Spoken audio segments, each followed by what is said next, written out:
Play to Airdrop Season 2 ng Wild Forest ongoing. So na eto, Play to Airdrop will end in 17 days. So halos kaka-start pa lang neto, guys.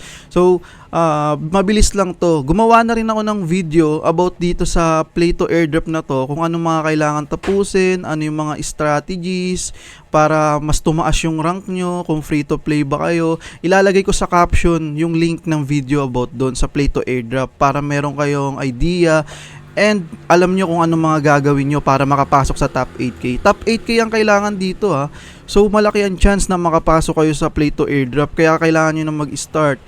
And sa pag-download naman nito, magke-create din ako na meron na pala akong video na about dito sa how to download ng Wild Forest.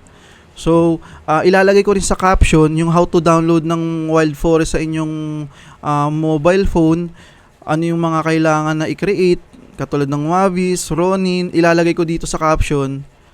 So then once na nakapag-create na kayo ng Wild Forest sa inyong mga phone, para magkaroon kayo ng extra 100 points, ganito ang gagawin nyo.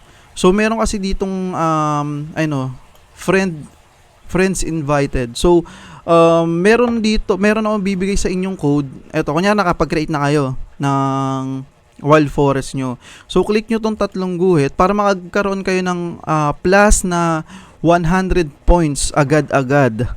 Meron na agad kayong 100 points. So kukumpletuhin nyo na lang ibang task para dagdagan yung 100 points na to yun and makapasok kayo sa top 8K nitong Wild Forest. So social, click nyo lang yung social. Ilalagay ko dito sa caption tong NVXAW7 7. Ilagay nyo meron yan dito sa inyo sa baba, oh.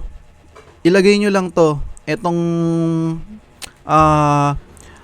code ko. Ilagay nyo lang. Siyempre magkakaroon rin ako ng points. And siyempre kayo rin. Mayroon kayong magkakaroon kayo ng 100 points agad-agad, 'di ba? Wala pa man din kayong gumagawa, kaka-create nyo pa lang. May 100 points na kayo. So gamitin nyo tong code ko para makapag-start na kayo agad. Then check nyo yung mga video sa caption na ilalagay ko para ma-check nyo kung anong mga kailangan strategies, anong mga kailangan gawin para matapos nyo yung Play to Airdrop at makapasok kayo sa top 8K. Yun lang. Bye!